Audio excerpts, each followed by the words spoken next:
You're listening to Helping Your Business Grow, a new podcast from the Mill Enterprise Hub in Drogheda.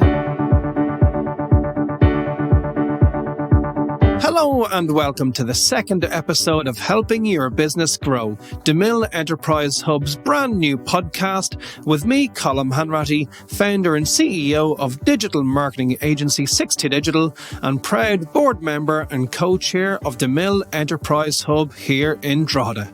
If you listened to the first episode, welcome back. If this is your first time listening, I hope you enjoy the show. In each episode, I'll be talking to entrepreneurs from Drogheda and beyond, asking them for their top tips for anyone out there looking to grow their business. I'll also be speaking to a miller, a resident of the mill here in Drogheda. Before we meet this show's guests, let me tell you a little bit more about the mill. We are a supportive community where entrepreneurs with ambition can grow their business. We offer hot desks and office space, but a lot more than that. There's a mentor program, regular events, and by being a miller, as we like to call ourselves, you'll benefit from being surrounded by like-minded entrepreneurs. On this show, I'm chatting to Bronagh Conlon, Managing Director of Listoke Distillery and Gin School here in Drogheda. This multi-award-winning gin has gone from strength to strength since launching, and right now they have an innovative offering for anyone out there looking to be a shareholder. You'll find out more about this shortly. Then, in our Meet the Miller section, I'll be speaking to Nigel Woods, Managing Director of Amstrow, a company that provides bespoke corporate administration solutions together with capital markets and aviation corporate services. But first things first, here's my interview with Listoke Gin and Distillery's Bronagh Conlon. Bronagh, welcome to the podcast. Thank you, Colm. Delighted to be here. Very good, and thanks for coming on. So now you are the Managing Director of Listoke Distillery and Gin School. Tell us about that. Okay, so I suppose maybe just a quick background that from a business point of view, that my training is actually, I'm a nurse and a midwife. So I worked on that for 10 years and I've been in the food and drinks industry now for the last 30 years. So I suppose that the last part of my journey now is where we are, or the most recent part obviously is where we are now with the Gin School and the distillery. So we set up this distillery and Gin School in 2016, started in a small unit and now we've moved out to our bigger unit now in Tenure in near Monasterboice. So what do? We make gin. We make very, very good gin, award-winning gin. So we won Best European Gin in 2018. We won Gin Masters. We won Best Irish Gin over the years. And so we have a range of gins that we do ourselves. We do some gin and private label. And then we also have just launched our Wise Owl whiskey. So we haven't produced it ourselves. It's produced up in Dundalk in Great Northern Distillery. But it's a recipe that we've developed for our taste buds, really, and for our market that we're heading into, which is obviously the export market. So it's all very exciting. Within the last 4 or 5 years, we were the first gin school, but then we went into Sanitizer. So we've had that experience. We're still making it with a full license to produce Sanitizer, and I can't see that stopping anytime soon. And so I suppose this year now, what we're doing is we're focusing right back into our core business, which is our gin and producing our gin and our whiskey, and we're starting into our export journey. So it's all exciting. It's all very exciting. It's a family business. Myself, my husband, my 2 daughters work in it, and it's great. It's brilliant. It's great to go to work every day. Very good. Now, I have been following the business now for the last few years. I'm not only saying this because we're on a podcast and also because I know you, but genuinely is that when I get a bottle of gin, Listoke is my go-to gin because I've tried lots of different other craft gins out there, Irish craft gins out there, and I'm a big fan of them. But it's the Listoke one which I am the most fond of. There's sort of like there's a unique flavour that I get with the Listoke gin that I don't get with others. Now, without trying to give away too many secrets, I don't know too much now about gin, but I know there's some sort of core ingredients. Is there an orange? Is orange somewhere in it or something? Yeah. I think really for ours especially, one of the biggest things that we would have going for us is our actual equipment. And it gives us a really, really premium product every single time. So we use what's called an iStill, which is for all intent and purposes an iPhone version of a dial-up telephone. So it's very, very modern technology. And because of it, we also do a London dry style. So basically we take all our botanicals and we add it into the liquid. It's macerates overnight and then we distill it off the next day. And that gives all the flavour in. And yes, 100% with sweet orange in it. There's very, very few gins around that actually use sweet orange. Most would use lemon or a bitter orange, which would be like a Seville orange. But what we do as well is we cut off heads, hearts and tails, but we can take quite a lot of the tails, which is quite sharp. And every single drop of spirit is used. Our botanicals are recycled, and so we don't waste anything at all in the product. But we can take our tails aside, and it means that the middle part, which is the hearts of the gin, every single time is always the best flavour, the best serve of the flavour coming through in your taste buds. And then we don't cold filter. So when you actually pour a Listoke gin, you'll get, and you add your ice, it'll actually go like cloudy, which is lushing. And that actually means that the natural oils and the natural flavours are still there, very strong. And I think that's where we have the advantage over, with the equipment. That's where our equipment really, really plays well with us. It just gives a really good flavour consistently every time. So I suppose what we would say is we have a super premium gin at a premium price. So, and we've done that on purpose. As a business, we've said we want people to be able to go and buy a gin and enjoy it. So we've made it affordable, but it doesn't become a gift. But at the same time, every single time you have a bottle of Listoke gin or Listoke cacao and raspberry or a slow gin, whichever you're having, we just launched Chili Inferno, which is chili and chocolate. Okay. So consistently the flavours are there. You'll always get the flavour, and you'll get the full serve. So the flavour will start at the front of your mouth and work the whole way back to the end of it. And I think that's what we have. That's where our premium can be seen. And premium, absolutely, because I suppose, look, that's why you've won as many awards as you have. Yeah, we've actually done quite a few awards. I say we about 10 or 12 at this stage. I think one of our favourite is the Best European Gin in 2018. That's a huge accolade for us.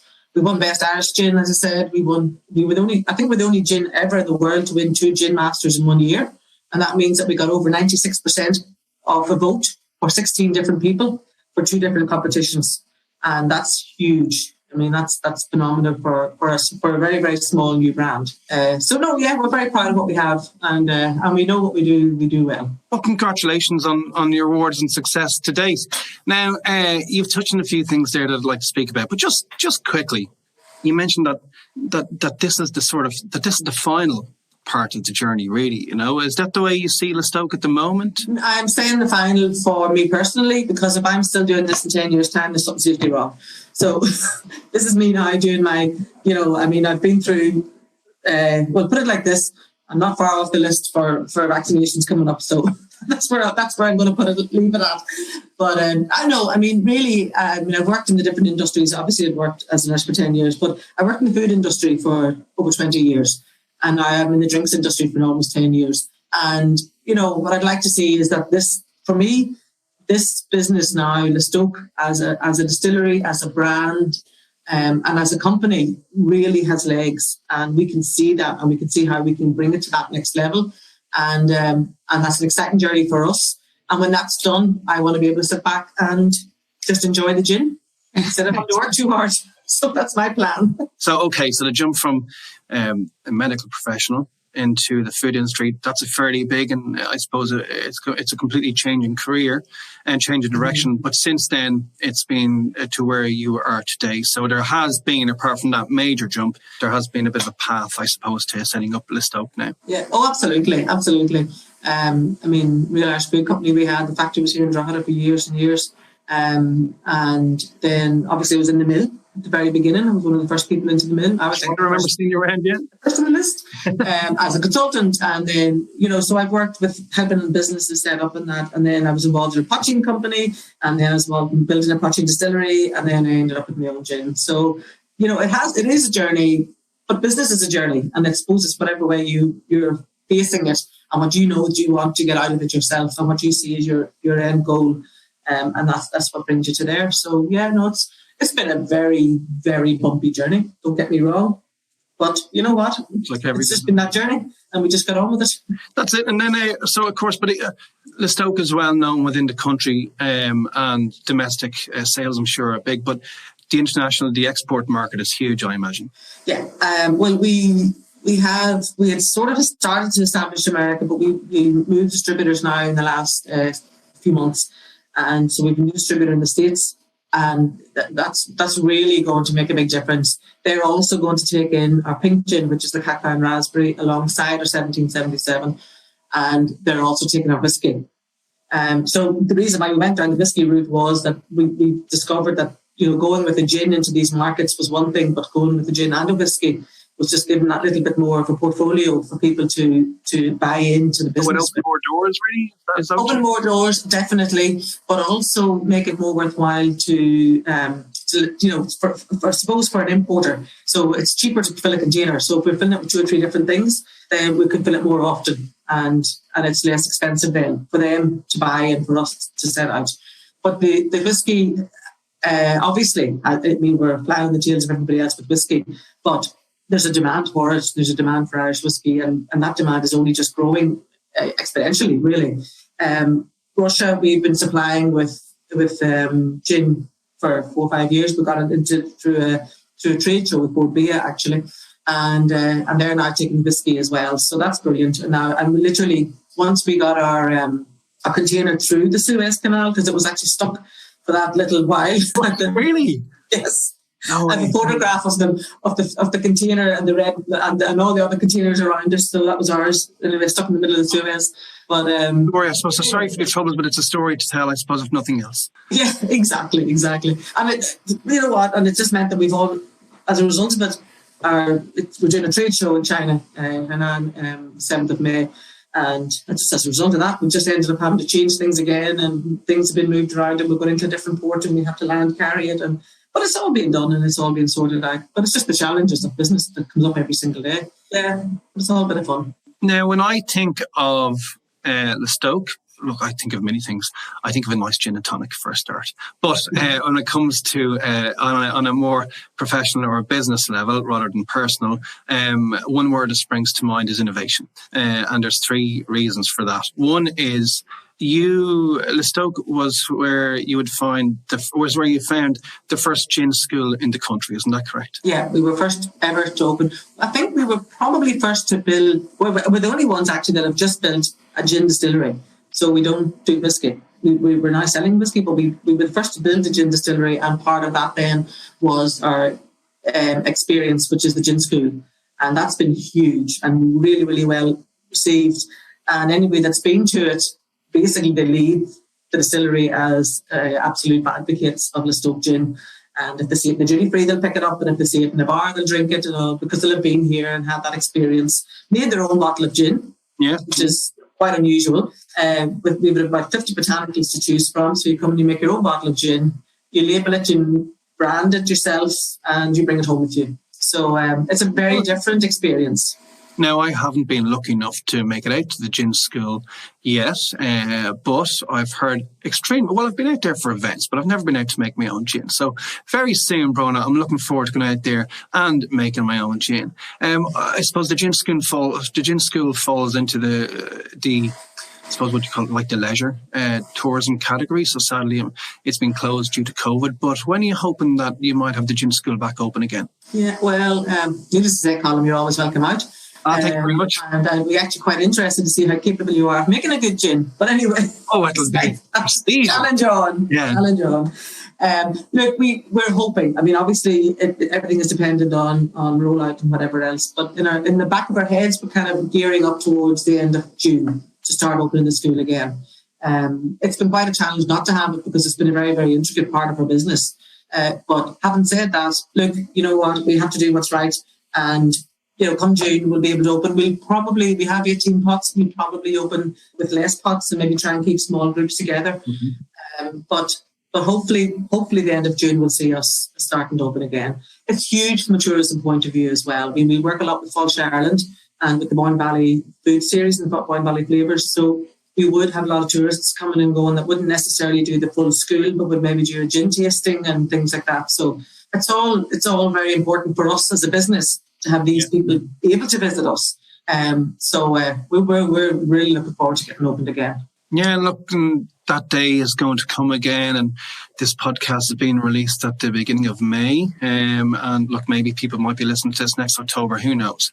But so if you're listening to anybody who's listening to the podcast today, what we do know is that stuff will be opened again. And if you're listening to this podcast in the near future, hopefully at this stage that you will be able to go to the gin school. So either way, I'm looking forward to making out there and seeing how good my gin is. So I'll be able to flex my gin making skills. So sadly, at this moment, the gin school is closed due to the pandemic. So the pandemic has obviously given its challenges, but it's also presented its opportunities, which brings me on to the second way that I know that Listoke has been extremely innovative over the years, is because over the last 12 months, I've seen lots of distilleries prop up saying that they are making that they've made hand sanitizer, but Listoke was the first to do it. Is that right? Yes, Colm. We were, I suppose, back to the Boyne Valley and what I'm involved in with the Boyne Valley Flavours.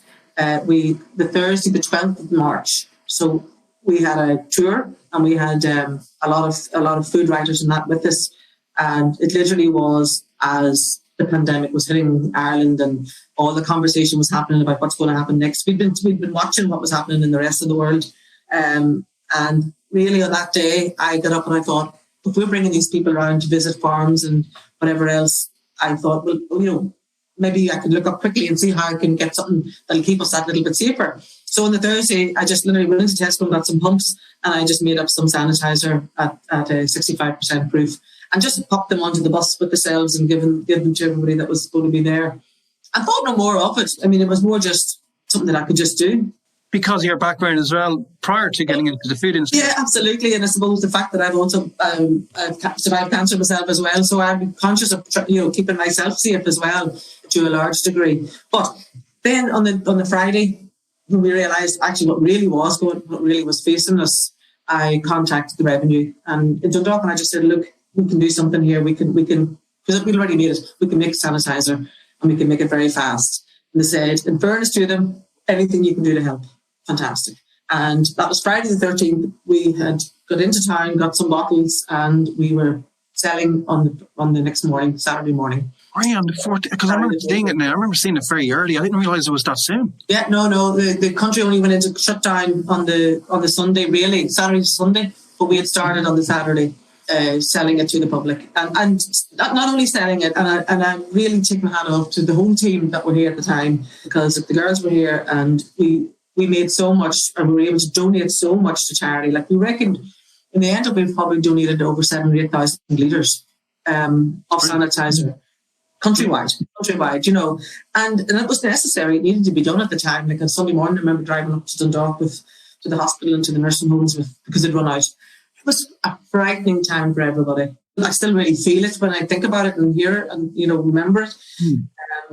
But we were able to do our part, and it was brilliant. I remember actually being on I don't know, one of the radio shows at one stage earlier on and saying, look, we're a very small distillery. We can't do this ourselves. I mean, it was kind of a call to arms. Any distillery in the country can do this. Let's all do that. We need to do this. And in fairness, we had the Jamesons and everybody else following very, very fast. But yeah, I think for us it was needs must, and that I personally felt that I needed to protect my family and those around us, and knowing that we could help our community. I never thought it was going to get as big as it was, but it was good. It's good, and as I say, we're still doing it. And we're still donating all the women's refuge and homeless and all those. We just supply them all the time, continuously. There's loads of places to supply. But again, and we're selling as well. So we have a lot of primary schools. Our product is different to everybody else's. We went with the World Health Organization recipe, but I fought to a degree to keep the hydrogen peroxide out of it. You need hydrogen peroxide in a third world country. You do not need it here. And it's the most lethal part of the product. It hurts kids' skins. It hurts everybody's skin. It's what gives you your rashes. It's what the smell is terrible. So ours is just literally spirit and botanicals and a little bit of glycerin, and it immediately dries. And like we've found kids with eczema able to use it. So that's been really, really good for us. And we've been able to supply schools and things like that as well. Very different journey, very far from gin, but at the same time. Of course.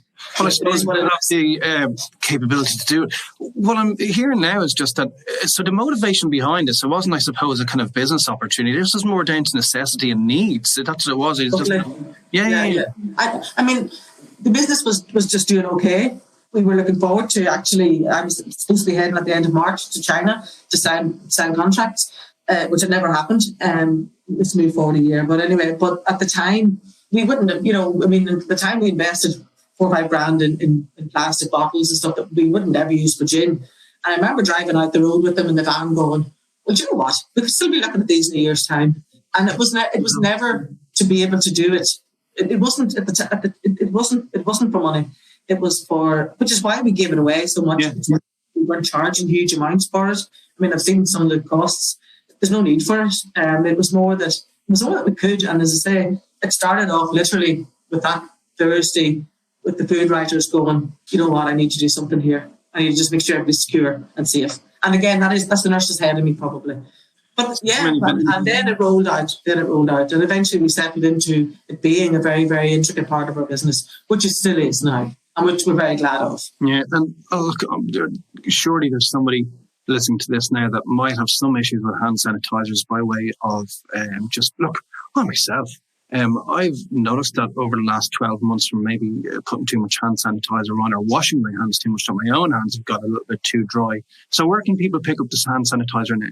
There's some retail in town in Drogheda, but mostly it just go onto our website, Listoke Distillery. Everything has gone online, which was actually a great move for us because we were shipping all around the country.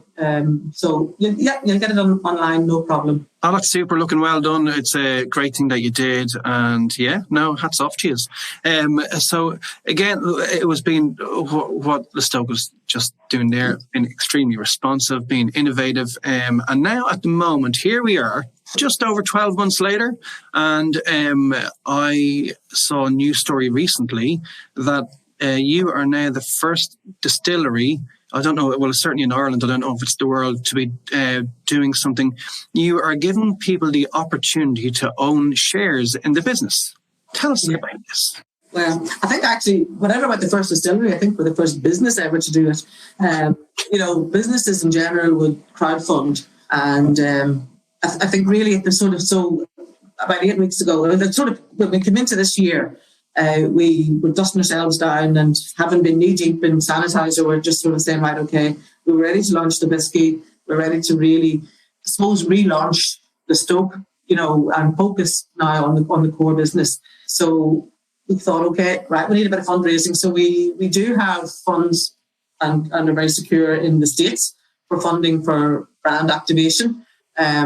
We have not as much available to us just for Russia. And now we're actually, as I say, with China is very, very close to starting. And I kind of feel that if we were able to go into China in 4th gear, never mind 5th gear, instead of, sort of struggling with not any budget, it would really, really help us get established far faster. So we looked back at our options. And again, it's a family business. So we turned around and went, okay, let's do 5% of the business and put it up for raffle. So it's funny, actually, because we just having a conversation there in the last few days and people sort of said, okay, but what's 5% worth? And I suppose at the end of middle of last year, we were valuing the business just under 2 million. So, we're reckoning 5% at this stage could be the best part of 90 grand. But that's only now. I was about to say, well, that's 5% now in 2021. Who knows what it's going to be in a few years? Absolutely. But it's funny because maybe this is just me though, but my take on it is it's the 5%, yes, of course it is, and there will be dividends, and ultimately, as I've already said, I don't want to be sitting here in 10 years' time. Ultimately the business will be sold, or somebody will take it somewhere along the line. So there will always be a value there. But I think that's what's really exciting is the journey that we're just starting onto, and somebody can be part of that. Yeah. And I don't mean, they're not coming into work every day. It's a C-share, but they can be, they'll always get catch-ups. They'll always know what we're at, do the school, make their own gin, do what they want to do. But it's very much a buzz. It's very much different. And I suppose it's us, yet again, for the third time, outside the box altogether and doing something that's totally different. So we'll see how it goes. You have a much higher chance of winning 5% of us than winning the lotto. So it's a good. So how does someone win 5% of Listoke Distillery in gin school? The raffle's on July 9th. Okay. You go onto the website and there's a link straight to the tickets. It's £20 a ticket. It's gone through a UK company, and there's a second prize of 10,000 and a third prize of 5,000 as well. There's a good chance. I mean, it is, but I think if anybody goes onto the site or follows us on social media, which obviously there's links on social media and that as well, but they'll just be able to see the vibrancy of what we're doing and the excitement that's going on here on a daily basis, and say just to be part of that in itself will be phenomenal. I know. Look, I've seen it myself, and whether it's just just very tempting pictures of gin, or if it's shots from the distillery or the gin school, it is a good offering. So best of luck with the campaign. Hope it goes well. And if you're listening to this before July the 9th and you fancy the thoughts of owning a share in the Listoke Distillery and Gin School, log on to the website or follow them in social media for details of how to purchase a ticket. Now, you know what? We've had a great chat and we haven't even started on these 5 tips. As well, this is only the second episode, so you might not be aware. But in each episode of Helping Your Business Grow, I am asking entrepreneurs, well-established entrepreneurs, to share top business tips, 5 to be precise.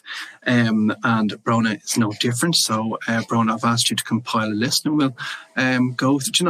Whoever's listening, they've got lots of tips already. I know I have, and we haven't got into them. So I'm looking forward now to get 5 more. So yeah, we've got 5 tips. And without further ado, what is your first business tip for someone out there looking to grow their business? Well, I've looked at, obviously from my point of view, I suppose if I roll back 25 years or plus to my father saying, don't ever leave your good, payable, pensionable job, maybe I should have listened to him. But anyway, so my first thing I was going to joke saying, don't do it, but do it. You do it. If you've got an idea, do it. So my first big point for me is something that I've tried to instill in my own kids as well. And it's the same, 2 lines. If you think you can, you will. If you think you can't, you won't. I was given those 2 lines back in 1995, 1996 by Pat Falvey, who's climbed Everest on a number of occasions. And it for me, it resonates with everything everybody does when they get up in the morning. If your head isn't in the space and you don't believe you can do something, there's no way you can physically do it. You can walk, you're not going to be able to walk, So I think for me, really, that initial, way at the beginning of starting out in business, for me, that was a very, very important, a very important lesson, but also a very important motto, really, that carried through the whole way. So if you think you can, you will. You don't even need to think about the next sentence because you have to be positive on it. And that's probably one of my biggest ones. So it's having that positive mindset at the beginning before even getting involved. But as you just said yourself there, is that day-to-day business is that you get constant curveballs thrown at you. You don't know what's going to be around the corner. So it's not only about having that positive mindset to go for it in the beginning, it's continuing that positive mindset to go, we'll get over this. The Suez Canal being the perfect example, so we'll get over this. It's having that positive mindset of kind of going, no, we'll get through this. I think it's so, so important. There's always a way. It's just to figure it out. I suppose another synopsis on it would be the boulder in the middle of the road. Do you spend 10 years with your shoulder against it, seeing if you can push it? Or do you just look at it and go, flip that, and go around it? Yeah. There are ways of doing things. And I think it's to have that understanding yourself that if you have a belief that you're going to succeed in doing something, that you can then. But if I got up in the morning and said, you know what, I don't know why I'm even doing this, this is never going to work, it will never work. It can't work. It shouldn't work. It just won't. You have to say, okay, many a day it's really bad, but you have to believe in yourself in the end of that it's going to work. So that's my number one motto. No, absolutely. More than a business tip, it's a motto, but it's a good tip. I keep it in the fridge door in the house. Really, it is. Look, it's of course something that people can kind of use on a day-to-day basis for personal and professional reasons. But for professional reasons, look, it is a business tip. Absolutely, it's not having that defeatist attitude and having that positive attitude and kind of go, do you know what? No, come on, I can do this. Yes. And in which case you go forth and do it. So no, it's absolutely, it can be categorized either. But in terms of business, no, it's an extremely important business tip, and it could be something that people sometimes overlook. They don't really look at the core kind of requirements for it. They're more looking into finance and about branding and about how are they going to kind of execute whatever they're looking for, but they don't actually just kind of strip it all back and go, but what's my mindset here? Do I actually think I can do this? So I suppose, look, first things first, just make sure that you have that mindset. No, very good. Great tip to start off with. Tip number 2, Bronagh, what is it? Okay, so I think it's something that I have had to learn over a period of time, and that is when people are talking to you and giving you advice, always listen, then decide what you want to do with the advice you've received, but make an informed decision. You're not always right. They're definitely never always right, but you really need to take everything together and have a core people that you listen to and take their advice and then make an informed decision instead of just going hell for leather. My business, I know what I'm doing this, because you'll trip up. It's just not easy. So I think it's always important to listen to other people. You just said there that this is something that you've learned along the way. So you're saying now is that you have to listen to people, and if you don't listen to people, that you'll trip up, is that you're not always going to be right. Go back maybe 5-10 years ago. Is this something that you didn't do? Tons of things. The list is just forever. I think because I've made so many mistakes as I've gone along, I think one of the big things is, don't forget, I left school at 18 and went straight into nursing. So my training is nursing. I was never trained in business. So when I went into my own business, which was Real Ashby Company, was the first big business I went into. I'd done other few bits and pieces. I hadn't been business trained. So I thought I knew everything because I was, early 20s, and why not? I'm brilliant at this. Maybe mid 20s, but anyway, late 20s probably. Now I'm thinking about it, but still moving on. But I think really, I thought that I knew better on some things, and I just didn't know better. And as I say, I started off with the Real Ashby Company. I started off in the kitchen at home, and people would be saying, "No, you need to do this, you need to do that." And I go, "No, it's fine. I'm doing what I'm doing." And then eventually went into a unit, and then went into a bigger unit, and then eventually built a factory. And I didn't stand back and listen to what other people were saying, and ended up putting myself under serious pressure to try and run a factory that was huge, in Drogheda. I mean, we got there, but it was hard work, and I was on my own. So I think if I had stood back and listened to what people were saying at the time, and really people in the industry, because I suppose, and it's happened since, that I would hate somebody to come along and make the mistakes I've been making. There's many ways to skin a cat, and there are people there are mentors out there who can help, who not necessarily know anything about you or your business, but just may have a little nugget of something to say that you can just sort of go, okay, I need to rethink this again. And again, when I've done it myself, when I've been mentoring, I mean, for me, it's an all or nothing. This is what's happened to me, and don't make the same mistakes. And that I think is very, very important. Yeah, and it's the one thing that people don't tell you, or a lot of people, when they are setting up their own business. So they set up their own business and they go into a certain industry, or they're selling a certain product, or they're doing something that they know through and through. For me, digital marketing, right? I know how to run Facebook campaigns, or whatever the case is. But now as running a business so I set up my business on the back of experience for what I did prior to setting up 62 Digital. But what I didn't do before setting up 62 Digital was run my own business. So run my own business it was like a job that I'd never done before. I could execute on the digital marketing side of things, but then there's all these other things that came on board. You've got, in terms of sales, I had to do much more sales than I ever had to do. I had to look after finance, there was much more, they're just different things that, it was a second job that I hadn't been doing up to then. And that job was running a business. Again, this is super advice, and the advice is that look, you can never know it all, so you have to listen to what other people have. And the other thing as well is that, first of all, is whatever advice, you're going to get advice two ways. Sometimes people are going to just come and give you that advice. And when that advice is given to you, great, take advantage of it and listen to it. But the other thing is never to be afraid to ask for advice and go out looking for advice, I think, as well. Yeah, I agreed entirely. I suppose, look, my second and third one would be very, very closely connected. So I'm just going to hit my third one to you now. Yeah, absolutely. Continuous learning. Yeah. So, and I think, again, that's essential. That's, okay, you do listen to other people, you take their advice, but continuous learning means that do recognise yourself every day that you can learn. I mean, every day is a school day. I love that phrase. Every day is a school day. But not even that, but put yourself out there, find the course that you need to do and do a course. Do a course every year or do a course every 6 months, wherever you are in your business that you're feeling that you're just not on top of your game with. There's got to be somebody out there that can help. There's got to be a course, or there's got to be go to the Leo or Enterprise Ireland to get your mentor to help with it. And then I think as the business develops, the other big thing is to know that you still can't do everything. You've taken the advice, you've done your courses, but you can't do everything, and bring in the best people that you can to do the job that you can't do. And for me, especially now, that would have been especially in finance, so we've now a CFO.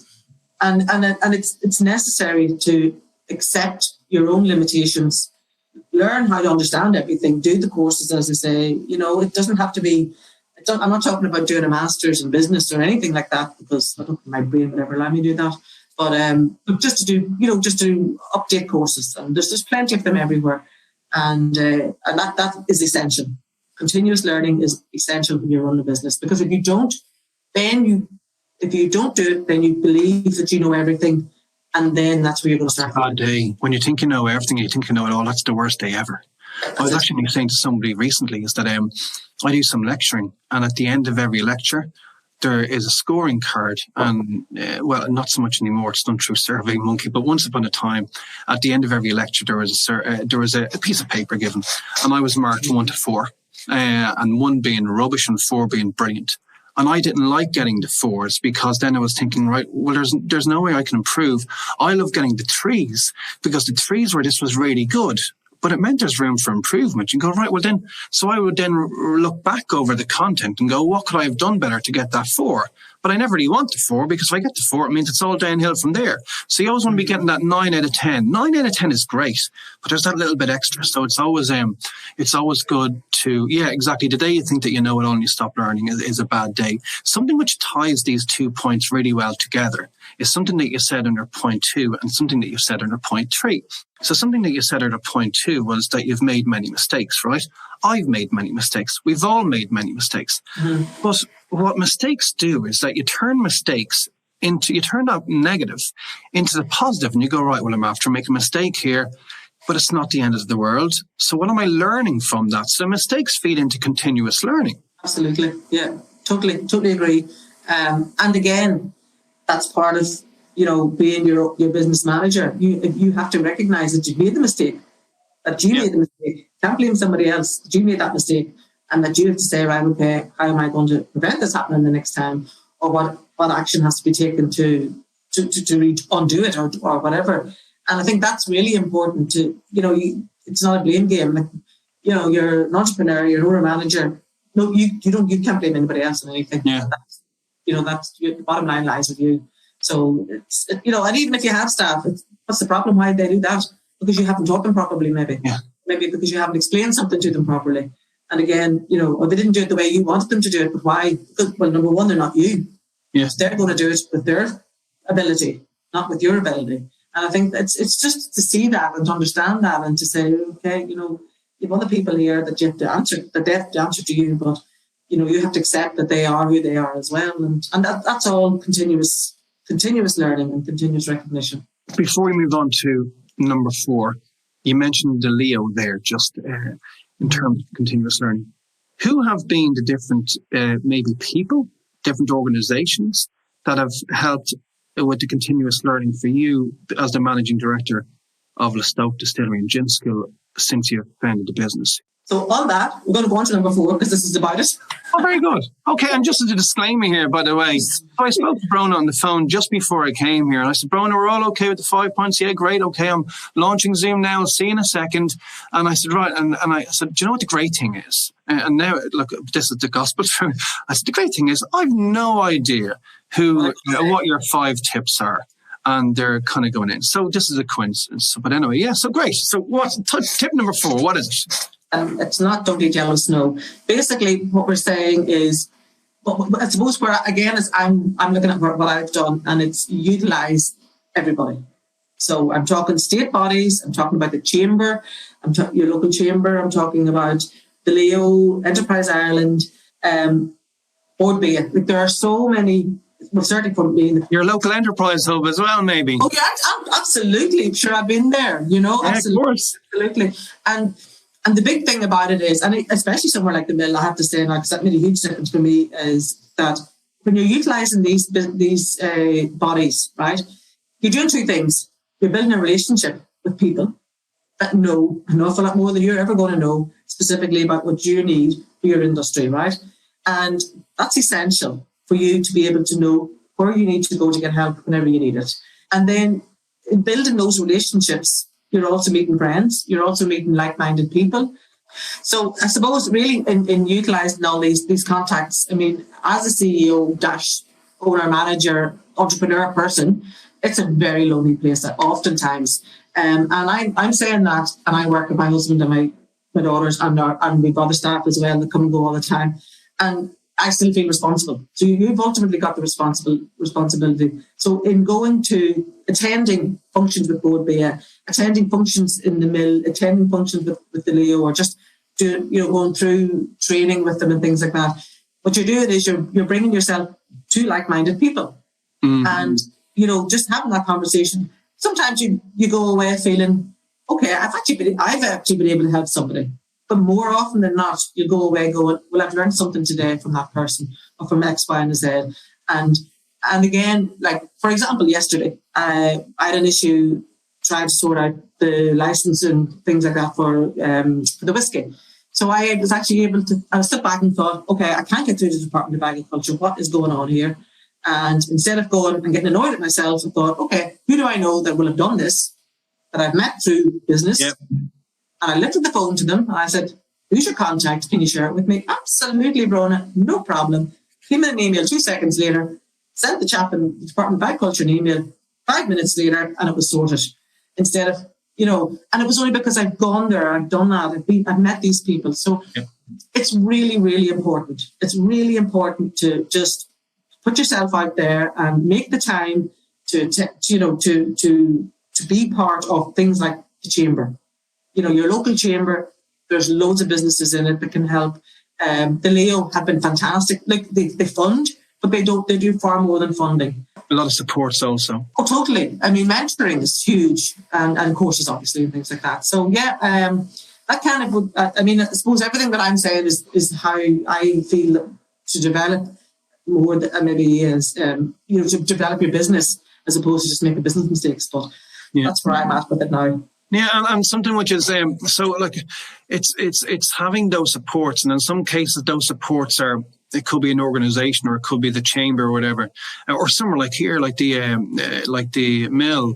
Somebody once said, I just loved the line. They said that it was another miller, and they said that being somewhere like the Mill, we're all basically mentoring each other because we were all startups and we all provided a certain service, but then we all might have had a few finance queries, a few HR, whatever it is that we were all small kind of SMEs, we're all small businesses, and we were there as a support. But something else there as well, which is the importance of having that extended network. So let's say if you come across a bit of an issue, some sort of speed bump, is that just, and I had one the other day, and it's just the 2 things. So first of all, you're going, right, well, how am I going to fix this? And if you can't actually fix it yourself, that doesn't mean it can't be done. Then it comes down to this. So first of all is the how. And you go, well, I can't do it, but I know there is a how. And then it comes down to the second thing, which is the, well, who? Exactly. Yeah. And you go, right, well, I'll go to the chamber. I'll go through somebody I know through the chamber. I'll go through somebody that I met at a networking event. So it's just important you just open up your list of contacts and you go, who's going to help me come over this issue, get over this problem? Yeah. And I think, Colm, in saying that, absolutely. And you can go, okay, I mean, even like the likes of Boyne Valley Flavours, you know, I mean, there's a network of producers, a network of all owner managers, everybody's in the same boat there. And I think we have to be good to ourselves as well and just say, you know, there are times where I hit a speed bump and I know I can lift the phone to somebody and say, look, what about this? Or just vent. You know? That's all you need to make you feel better. Vent, give out. But the other nice thing about it and the good thing about it, and we always have to remember this as well as owner managers, is that we can help others. Really, really important. It's not one-sided. And the more that you can do and give a wee bit to somebody that needs it at the time, the better you're going to feel about yourself and the easier it is for you to go and make your decisions and for you to be able to drive your business, because it's not all me. It's not all me. We're like a rising tide lifts all boats. We're all in this. We're all trying to run businesses. And I've said this all along, and I've done it as a mentor, but I've also done it as a distillery owner. And I would be the first to say to somebody, look, even if they're in competition to me, don't do it that way, because that's going to cost you. Do it this way. And I've done that, and I will do that. And I'll take people along and help them and show them.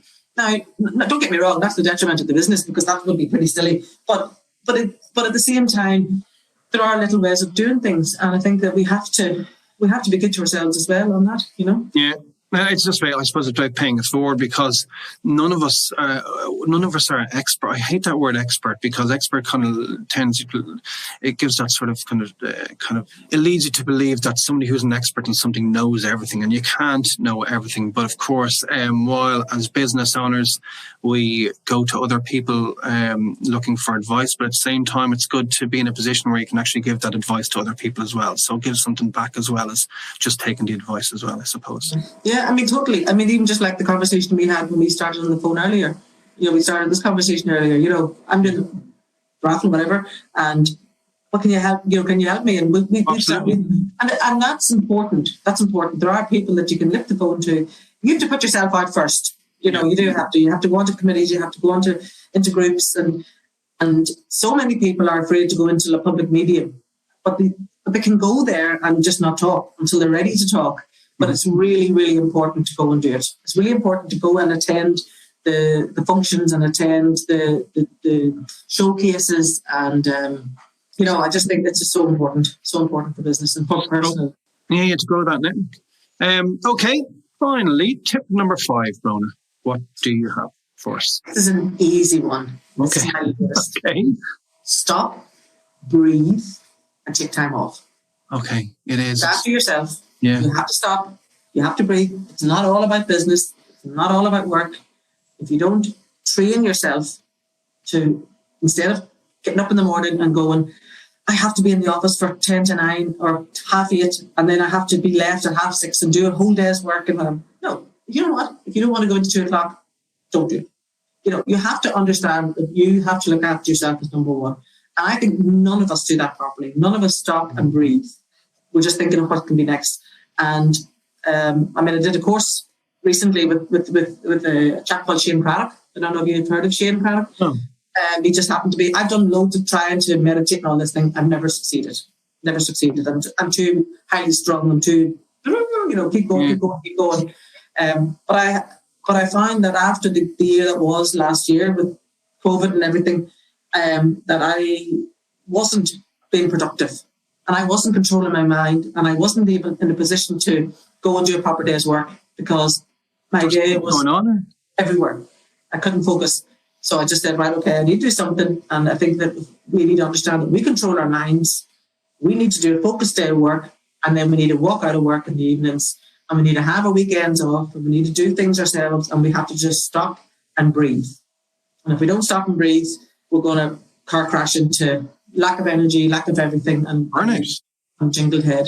Exactly, and then you reach, and then it's when you kind of, it's that fear of burning out and just kind of maybe not wanting to. Well, look, it could be a case of not wanting to, but just not being able to, because you actually do physically burn yourself out.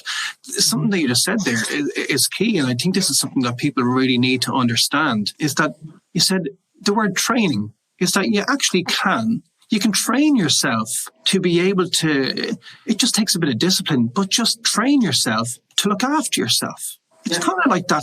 It sounds that straightforward. It is difficult, but it is possible out there. But it is possible, really. We do it by we train ourselves physically. Yeah.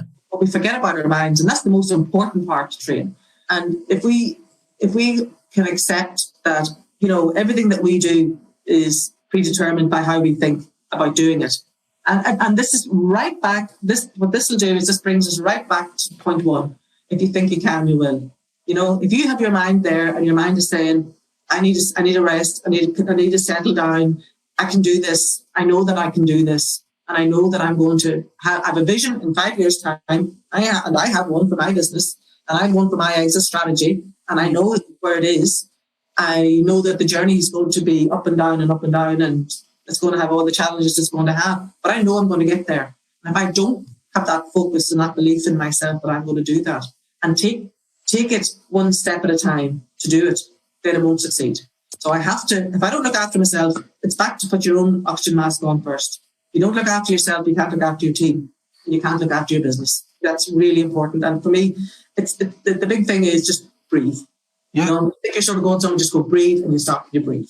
It comes down to the fact that sometimes people, particularly business owners, look, there's always a million and one things that you can be doing. And you kind of almost maybe would feel guilty by taking time off, because you think, I shouldn't take time off. I should be doing this. But by taking time off and looking after yourself and spending some more time with the family or whatever it is, going out and just, I don't know, going for a cycle, whatever the case is that actually is looking after your business, because by looking after yourself, you're looking after your business. Absolutely.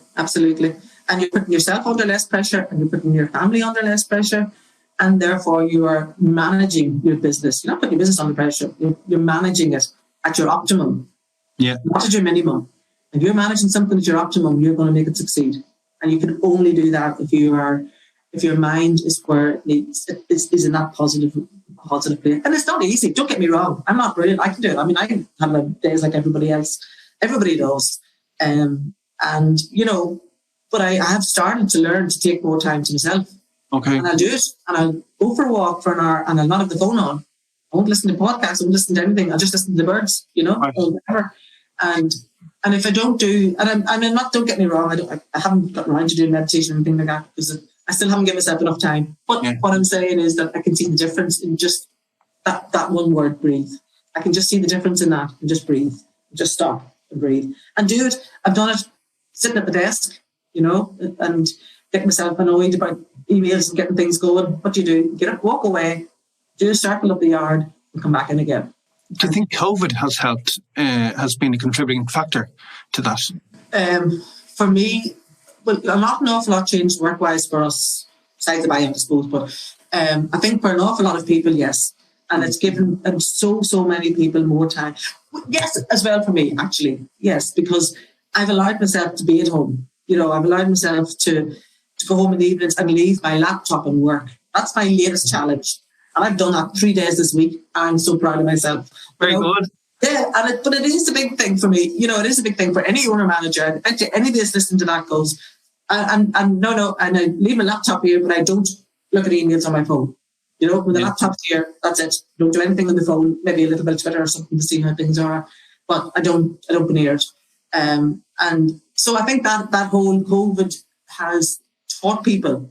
I think really giving people just time to stand back and see that they don't have to be rushing all the time. Driving into Dublin for a meeting, that'll not happen again. Although I love to go into Dublin for a meeting because I need to take half an hour to myself and go for a walk. But anyway, but what I'm saying is that it doesn't have to have. We don't have the same pressures, I don't believe, and I think our challenge now going forward will be to not go back to where we were, and I think that's very important for people. And that's going to be a huge challenge, because people will slowly but surely, they will revert that way. I think face-to-face meetings, I think the volume is going to drop, obviously, but I think there'll always be that initial one. But and that's important. Meeting people's important. I'm not saying not to do that part of it, but I just think that the whole frantic work, because it's in our head. Like, I think, we've been brought up, even at the weekend, what do? Like, I go out and spend 5 hours in the garden. I have to be doing something. That has to stop. You can sit down and enjoy the garden.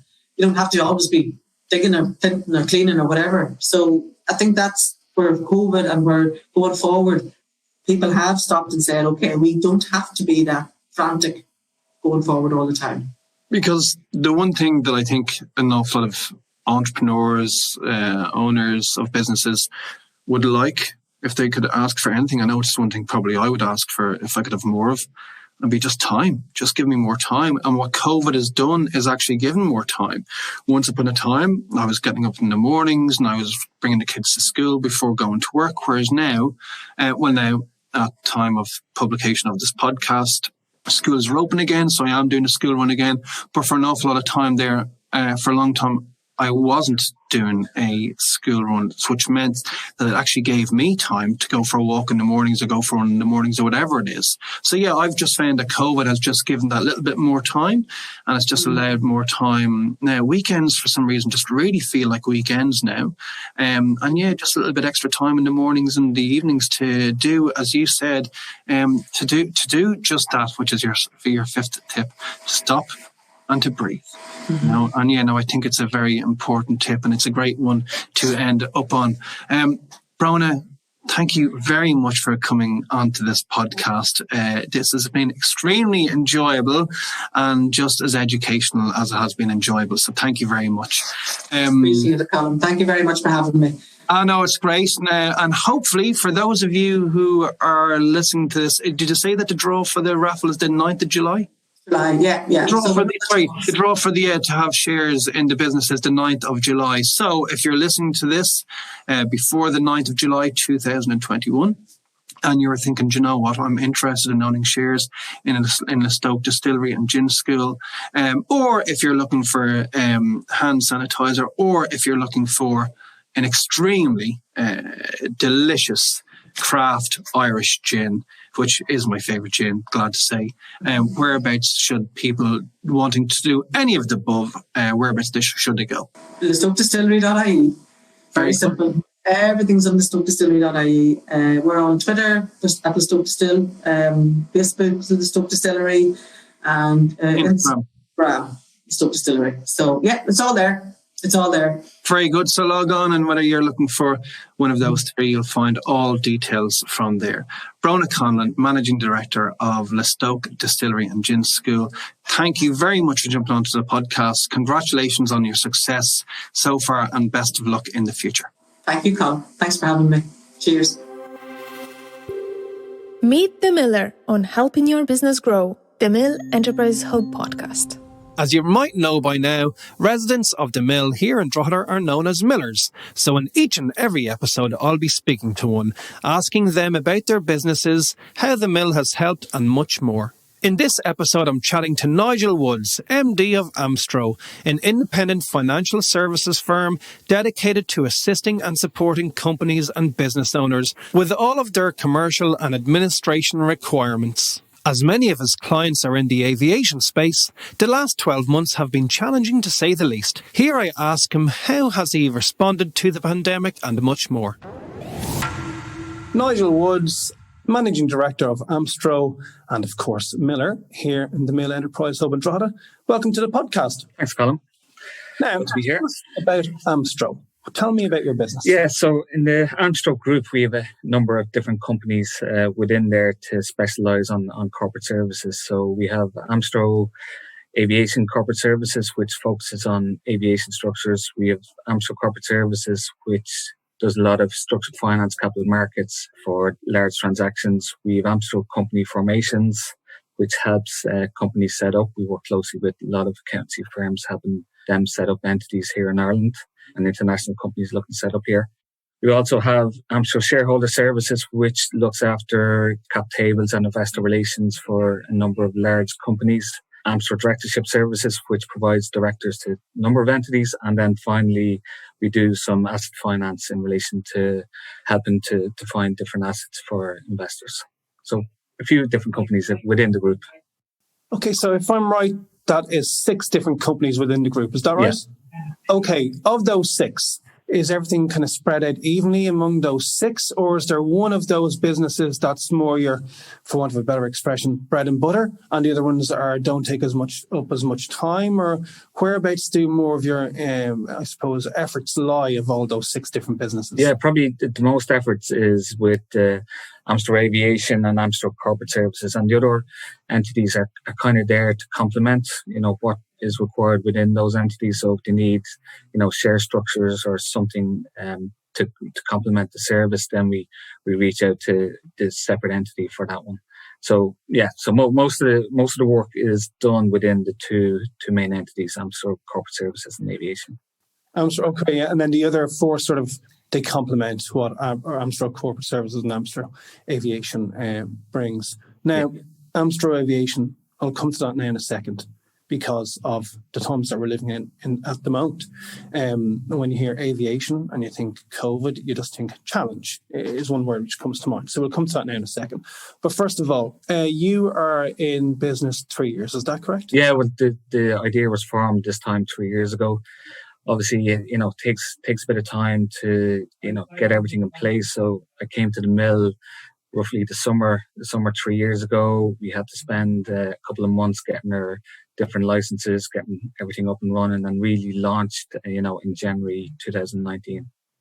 Just before we talk about the business itself, what were you doing before this, and how did the idea of Amstrow come about? Yeah, so I've always been involved in financial services in Dublin. So I was educated locally here in St Mary's, went to Dundalk, got my accountancy degree there. My first job was in the local accountancy practice here in Drogheda.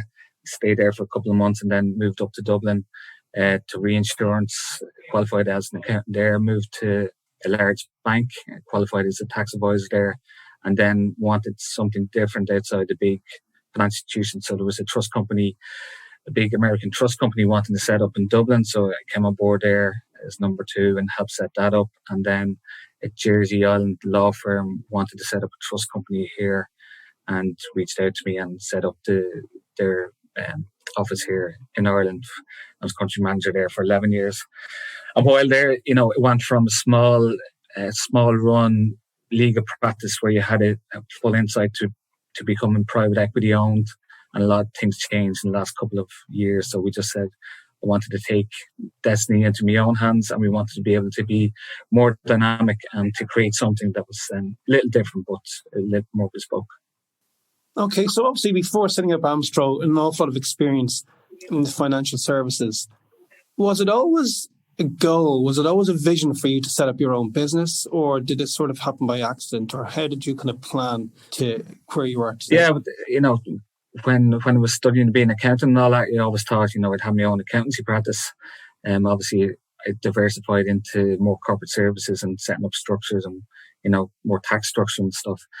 But you always felt, when you're in the big corporate, your own destiny isn't in your own hands, and it can become frustrated. You're putting in a lot of hours, but you're still kind of getting the same salary. You're still, there's nothing dynamic about it. So there's not that freedom, freedom to work, freedom to be creative, freedom to get rewarded, on new business that you're bringing in. So I suppose exactly. So, yeah, look, it's the same with so many entrepreneurs, so many business owners. They like having their own business because their destiny is in their own hands. If there's any opportunity to expand the business or to earn more or whatever it is that you have that control. You have that, I suppose, you've got full autonomy because it's your own business. Something that you've mentioned there is having destiny in your own hands, which kind of brings me on nicely to every now and then something will happen when destiny isn't in your own hands. And one of those things is the pandemic. COVID came out of nowhere and it has changed the world. In many ways, it has changed the world immediately. Almost overnight, the whole working from home thing, I think, is going to be here forever. I don't think we're in a new normal. I hate that phrase, in fact. And I don't think there's anything normal about both of us being right now in the mill, in Drogheda, and having to record this in separate rooms over Zoom. That's not normal. But that's because of the pandemic. So, yeah, so obviously being a business owner, you've got your destiny is in your own hands. But then when you provide a huge amount of services to the aviation industry, and then something like COVID happens, to some extent, initially it might feel like destiny isn't in your own hands, because it's force majeure. So how have you reacted to COVID in terms of the services that you're offering, particularly to the aviation industry? Yeah, it's a good point. No one predicted what was going to happen in 2020. We had a great 2019 year. We were working on new transactions at the start of 2020, and then by March everything was just put on hold, and down tools in relation to aviation structures for a while. So we spent a lot of time talking to people, just keeping in touch with people, seeing what was going on in the market. And luckily enough, a few new opportunities came our way on the aviation side in relation to, more cargo aircraft were required. So people were reaching out, trying to get cargo aircraft to deliver PPE. Governments were, mandating their government-owned airlines to go and find these cargo aircraft. So with the raffle finance unit, we're able to help out in that piece of business as well. We're able to do a couple of cargo transactions, and then also people fell in love with private jets again because they still wanted to travel around. So private jet structures came popular as well. So while passenger aircraft, have fallen off, have been sitting on the ground, there's lots of activity in the background going on.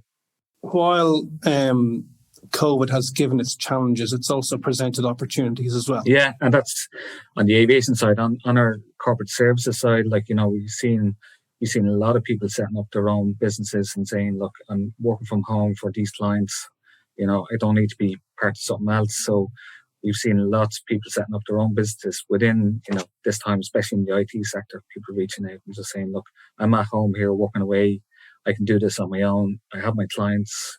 So it's been an opportunity there. So we've seen lots of new activity in that space. People reposition themselves. People, working out what to do with their investors and whether to get themselves ready for some kind of sale in the future as well. So on the corporate services side, we've seen a lot of activity as well. It's great, I suppose, so it's keeping you busy. For these opportunities, particularly on the aviation side of things, are these opportunities that have come to you, or are they ones that you have won by way of going and looking for them, I suppose? So whereabouts is your business coming from? Is it like word of mouth, or whereabouts are the leads coming from? Yeah, so probably a couple of different things. So obviously we can't pound the streets. We pound the streets in 2019 when we launched for a lot of months, and reaching out to a lot of our contacts. Through the intermediary network as well, we're fairly well known with, Irish law firms, Irish tax advisors, Irish accountancy firms. So, we get referrals that way. And sometimes it is pure luck. You're talking to somebody at a conference and they say, oh, we're setting up in Ireland. Yeah, let's reach out, So, and a few of our business has been won that way. So, yeah, there's a couple of different channels, it's very hard to try and do marketing, in the COVID period. So everything is done through Zoom, keeping in touch with our contacts, seeing, the more you speak to people, you realize what their problems are. And we're kind of in the middle, because we can have access to, lots of lessors, lots of private equity guys, and try and match people up. So I suppose one thing that I'm kind of getting from this is, and it's something which I just know myself from running my own business for the last few years, is that having an extended network is key to the growth of your business. Yeah, definitely. When you're going out and own your own, people say there's probably three things you need: contacts, knowledge, and a good understanding of the business. So contacts, I think, is very important. Now, I suppose putting COVID aside, because COVID probably is the obvious answer to this next question. So let's just put that aside for a second, and let's just think about just new business, different things that happen when you're setting up a business. What have been your biggest challenges since launching? Probably the biggest thing coming from a large corporate was you had to do everything yourself, and you had to get up to speed on, IT, social media, marketing, getting operations up and running, getting the right software. While, in a big corporation, you have different departments doing all that for you. But now you have to be knowledgeable on all the different areas and decide where to pick and where to outsource, some of that information. So that was the hardest point at the start. being in the mill here was great because you can leverage off a lot of different people with different experiences and entrepreneurs, and they might guide you down one route, saying, well, this is who I use, have a go word with them, which was brilliant. Like, I suppose, which just kind of brings me on to my next question.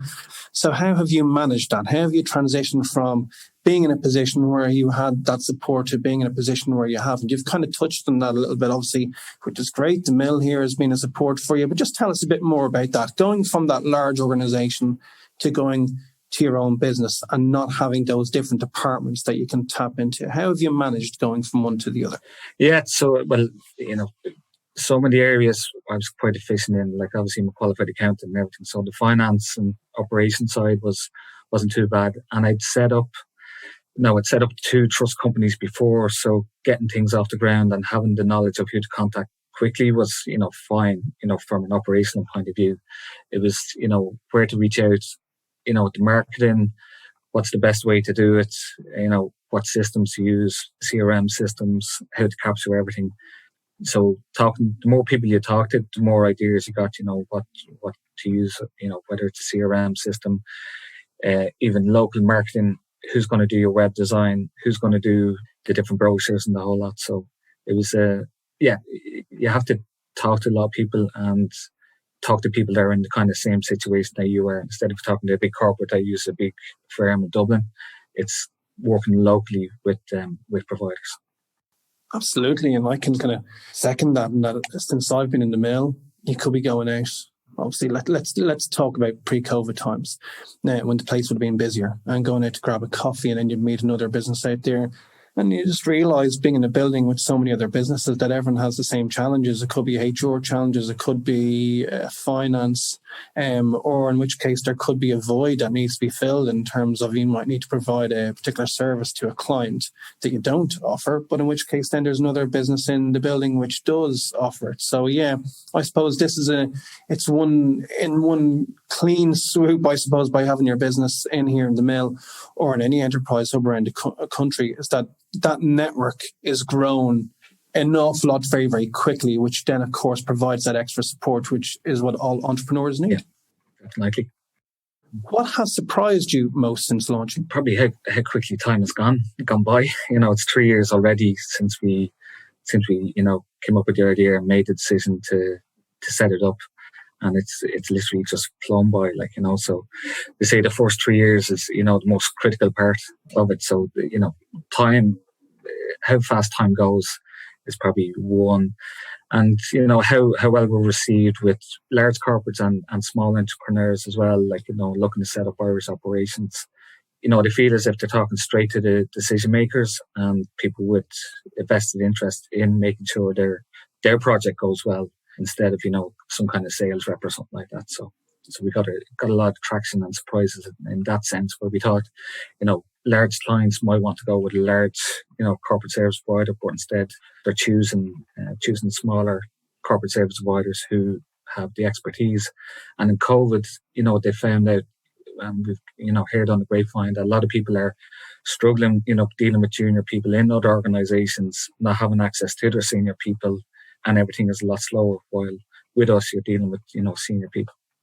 Yeah, and again, I can second that as well. It's somebody once put it was in a different space, but it kind of it's similar. It's that in terms of David and Goliath. Years ago, people wanted to work with Goliath, So let's say they wanted to work with the larger corporations, and whereas David being smaller business, it just didn't really work. But whereas now, you've just summed up why working with David is actually, of working with the smaller organization helps, because you're not sort of pitched to by the senior person. And then when it comes to actually delivering the service, you're going to somebody a bit more junior. Is that the person who is the senior person that's pitching to you and can tell you the service that they're offering is also the person that they're dealing with. So people feel that they also know, and they are being serviced by people that have got an awful lot of experience. So being a smaller organization, it helps. It helps kind of hang on to clients, and people like it. Yeah, and especially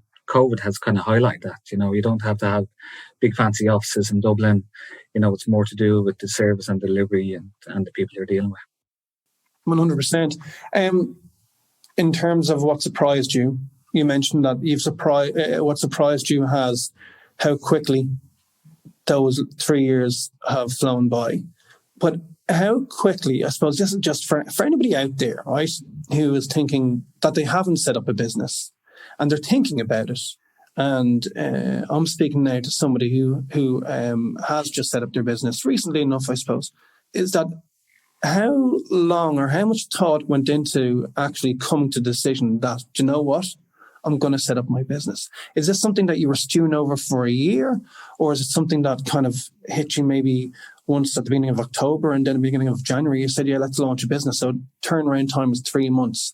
So how much time was put into making the decision of setting up your own business? Yeah, but probably seeing, there was one or two others in our space that would have set up independently, and we was always looking at them and amazed how well they were doing, compared to big corporates. So that kind of gave us hope, saying that it can be done. And there's only, say it's 3 or 4 of us that are kind of independently owned, and all the rest are all private equity owned in kind of our space. So that was encouraging. And then, you were nearly pushed into it, because you were there saying, okay, am I going to stay here for another 5 or 6 years, and then it's going to list, and then, you don't know what's going to happen, or is it time now to, am I at the right age to go and do this? Do I have, enough contacts, and, can we do this? And the minute you make that decision, it's a fairly quick process. Because you have to go straight into it. And, once you hand in that letter, you're on your own, and that's it. And that's it, then hit the ground running. So again, to anybody who's listening and is thinking of launching their own business, what piece of advice would you give to someone who's thinking of taking the plunge? Probably, there's a number of different aspects. So, do you have even a small client base to start off with? Is there people there that they're already working with, that you're saying, look, they might be able to, leverage off me doing this a better way. So that's one. The second one is, don't be naive about, the cash burn. That's most biggest failure of new startups, that, and even ourselves, when we were starting off, we thought everything was going to be great. By the end of year 2, we were going to be, massive. But, obviously COVID hits and other things hit. But definitely be realistic about the cash burn of your startup. Plan for 3 years and see what external financing you need to get. You gave one key piece of advice there, because it's something which just kind of settles the nerves, is that if you are going to set up your own business, it's always good to set one up with one kind of client, or maybe even 2 there to go off and actually start with, as opposed to kind of starting your business and then just go, right, so I've got my logo, I've got my business, I've got my website. Now all I need is a few customers, in which case then it could be a bit more difficult. Whereas instead, if you actually have the customers there, and then you go, do you know what? They're the foundation for my own business. I think I'll actually go off and set up my own business. So something similar happened with myself, in that I suppose I was doing a couple of Nixers, and then they became the foundation for setting up the business. So no, it's very good advice there. Now, the services that you offer, Nigel, are services that I'm sure out there many people need, because obviously there's different, particularly in terms of setting up new businesses and other services, and the kind of other sort of administrative services that you can offer. So if somebody is looking for these services and thinking that you might be able to help them, how can they find out more information about Amstrow? How can they get in touch, etc.? Yeah, well, obviously the first point of call is our website, amstrow.com. All the information is there, our emails, our contact numbers. So, even if people are thinking of setting up and just want to have a quick chat, more than happy. Love speaking to, entrepreneurs, people, willing to take that risk, and just trying to guide them, and, simple things like, the grants you can get, how to set up the company, what's the best type, what the kind of services you're going to need, and a bit of cash flow modeling to work out everything, so definitely get in touch if anyone wants to. Very good. So huge range of services that you can offer there to somebody who is even thinking about it, I suppose, like in whether or not they're actually ready to go ahead. they might just be thinking about it. So in which case, log on to amstrow.com, and it's amstrow.com, and Nigel will be more than happy to answer your queries.